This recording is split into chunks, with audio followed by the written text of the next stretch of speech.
கரம் மசாலா.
இந்த மீட் வந்து போர்க் மீட்.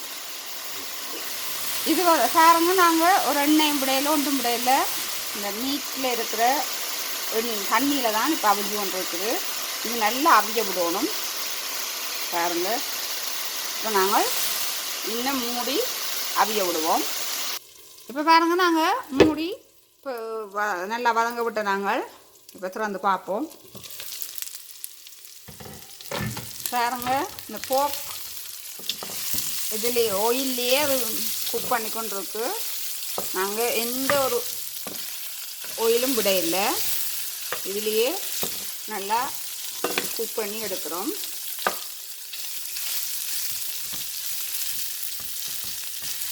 இதில் நல்லா குக் பண்ணிக்கல, இது நல்லா இந்த போர்க் மீட் நல்லா அவிஞ்சு நல்ல இதான மீட் நல்லா சொப்டாக வரும்.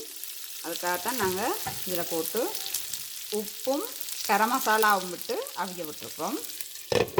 நல்லா மூடி அவிய விடுவோம். பிறகு நாங்கள் இப்போ திருப்பி எப்படி இருக்குன்னு ஒரு 10 நிமிஷம் குக் பண்ண பிறகு எடுத்து பார்ப்போம். இப்போ பாருங்கள், நாங்கள் திறந்து பார்க்க போகிறோம். இப்போ உங்களுக்கு விளங்க பண்ண நம்புகிறேன். எல்லாம் நல்லா மீட்டெல்லாம் நல்லா அவிஞ்சு இடையில பொரிஞ்சு அவிஞ்சு வந்திருக்கு. இப்போ நாங்கள் எல்லா மீட்டையும் வெளியே எடுக்க போகிறோம். இப்போ பாருங்கள், இதில் எவ்வளோ ஆயில் வந்திருக்குண்டு. இந்த ஆயிலை நாங்கள் இப்போ த்ரோ அவுட் பண்ணி போட்டு சட்டியை நல்லா கழுவி எடுப்போம். இப்போ பாருங்கள் ஃப்ரெண்ட்ஸ், நாங்கள் நல்லா சட்டியை கழுவி எடுத்துட்டோம். இப்போ எண்ணெய் விட போகிறோம். இதுக்கு பதிலாக இப்போ எண்ணெய் விட்டுருக்குறோம். சன்ஃப்ளவர் ஆயில் விடுறோம்.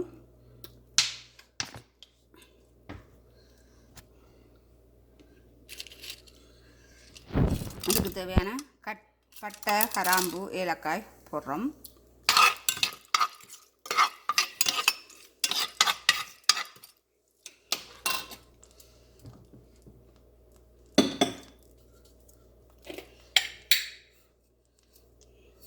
பெருஞ்சீரகம்,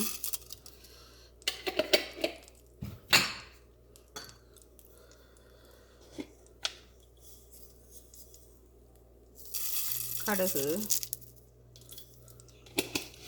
நாங்கள் வித்தியாசமாக இந்த மீட்டை செய்து கொடுத்தா சின்னாக்கள் எல்லோரும் விரும்பி சாப்பிடணும். இதுக்கு இப்போ வெட்டி வச்சுக்க ஒனியன் போடுறேன். அதெல்லாம் கொஞ்சம் நேரம் பொரியட்டும்.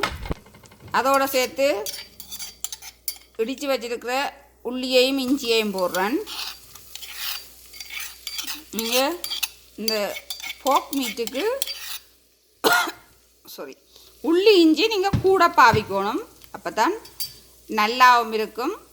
இந்த மீட் வந்து குளிர்த்தன்மை உள்ளதால் தான் இந்த இஞ்சி உள்ளி உங்களுக்கு சூட்டை சமநிலைக்கு கொண்டு போய் வச்சுருக்கோம். அதுக்காக கூடுதலாக இஞ்சி உள்ளி கூடுதலாக பாவிங்க. பாவிச்சா நல்லா உடம்புக்கு நல்லா கறியும் டேஸ்ட்டாக இருக்கும். இப்போ பாருங்க ஃப்ரெண்ட்ஸ், இந்த ஒனியன் எல்லாம் ஒரு கண்ணாடி பாத்திரத்துக்கு பொரிஞ்சு வந்துட்டுது. இப்படி பொரிஞ்சு வரையக்கல உள்ளி இஞ்சி அதுகளெல்லாம் பொரிஞ்சு வரையக்க நல்ல ஒரு வித்தியாசமான வாசம் வரும்.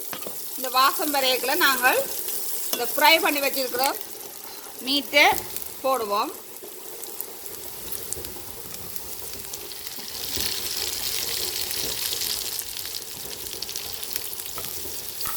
அதை போட்டுட்டு நல்லா பிரட்டி விடுவோம்.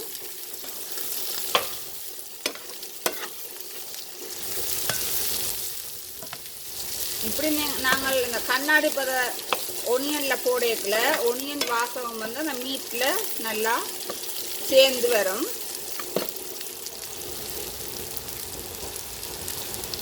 அதை கொஞ்ச நேரம் நல்லா பிரட்டி விட்டுட்டு நாங்கள் இப்போ இதுக்கு மிளகுத்தூள் பாவிக்க போகிறோம்.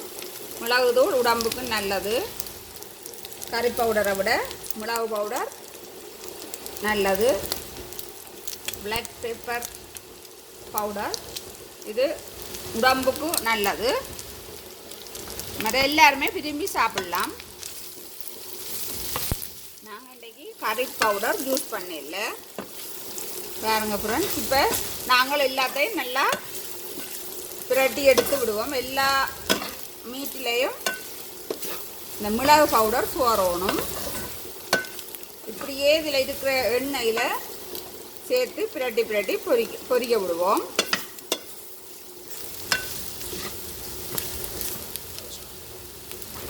கொஞ்ச நேரம் இப்படியே மூடி அவிய விடுவோம். அப்போ தான் இந்த மிளகு அந்த மீட்டில் சுவரும். அவிய விட்டுட்டு பார்ப்போம். பாருங்க ஃப்ரெண்ட்ஸ், இந்த மிளகு போட்டு நல்லா திருப்பி விட்ட பிறகு காரணம் கொண்டும் குக் வந்து ஹையில் விடக்கூடாது. பாருங்கள், லோவெலாம் வைக்கணும். அப்போ தான் இது நல்ல டேஸ்ட்டாக இருக்கும். இப்போ நீங்கள் டேஸ்ட் பண்ணி பார்த்துட்டு தேவையான அளவு உப்பு சேருங்கோ. காணாட்டி நாங்கள் முதலும் போட்ட நாங்கள் எங்களுக்கு இப்போ கொஞ்சம் காணாமல் இருக்கிறபடியாக நாங்கள் இப்போ உப்பு சேர்க்குறோம். இந்த டைமில் நீங்கள் உப்பு சேருங்க. டேஸ்ட் பண்ணி பார்த்தா தெரியும். உப்பு தேவையாண்டா ஆட் பண்ணிக்கொள்ளுங்க. இது வந்து குழந்தை பிள்ளைகளான பெரியாக்களான எல்லாருமே விரும்பி சாப்பிடணும். நீங்களும் மறக்காமல் அதை செய்து பாருங்க. எப்படி இருக்குன்னு எனக்கு கமெண்ட்ஸில் போடுங்க. இப்போ பாருங்கள், நல்லா எல்லாம் குக் பண்ணி கொண்டு வந்துட்டுது. உங்களுக்கு விளங்கி இருக்குமான்னு நம்புகிறேன். நீங்கள் பாருங்கள், நாங்கள் போட்ட ஒனியன் எல்லாம் குக் பண்ணி கொண்டு வந்துட்டுது. இதுக்கு மேலே நாங்கள் மிளகு பவுடரும் நல்லா இதோட சேர்ந்துட்டுது. இப்போ நாங்கள் அடுப்பை ஆஃப் பண்ணுவோம். ஆஃப் பண்ணிவிட்டு நல்லா ஒருக்கா திருப்பி பிரட்டி விடுவோம். இங்கே பாருங்கள், இதுக்குள்ள எண்ணெய்ண்டா ஒன்றும் இல்லை, நல்ல வடிவாக வந்திருக்கு. நாங்கள் இந்த மீட்டில் இருந்த எண்ணெயையும் த்ரோ அவுட் பண்ணிட்டோம். இப்போ நாங்கள் இந்த மீட் எப்படி இருக்குண்டு, இந்த மீட் ஃப்ரை எப்படி இருக்குண்டு டேஸ்ட் பண்ணி பார்ப்போம். பாருங்க, நல்ல மொறு மொரண்டு வந்திருக்கு. இது பாருங்க, நான் இப்போ எப்படி இருக்குண்டு டேஸ்ட் பண்ணி பார்த்துட்டு சொல்கிறேன்.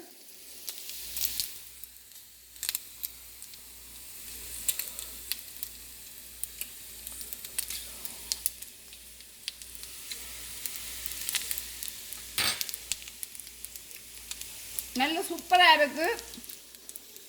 உண்மையில அந்த மீட்டில் எந்த ஒரு இதுக்குமே நல்ல மிளகுங்கிற வாசமும் இந்த கரம் மசாலா வாசமும் நல்ல வித்தியாசமான டேஸ்ட்டாக இருக்குது. மறக்காமல் நீங்களும் செய்து பாருங்கள். உங்களை உள்ள இருக்கிற அகலை கொடுத்து பாருங்கள் எப்படி இருக்குன்னு அப்படின்னு சொல்லட்டும். மறக்காமல் நீங்கள் செய்து பாருங்கள். எப்படி இருந்தான்னு எனக்கு கமெண்ட்ஸில் போடுங்க. இந்த வீடியோ பிடிச்சிருந்தா ஷேர் பண்ணுங்கள், சப்ஸ்கிரைப் பண்ணுங்கள். மறக்காமல் பெல் பட்டனை அழுத்தி விடுங்க. அப்போ தான் நாங்கள் தொடர்ந்து போடுற வீடியோக்கள் உங்களுக்கு நோட்டிஃபிகேஷனில் வந்து சேரும். அடுத்த வீடியோவில் சந்திக்கிறேன். பாய்.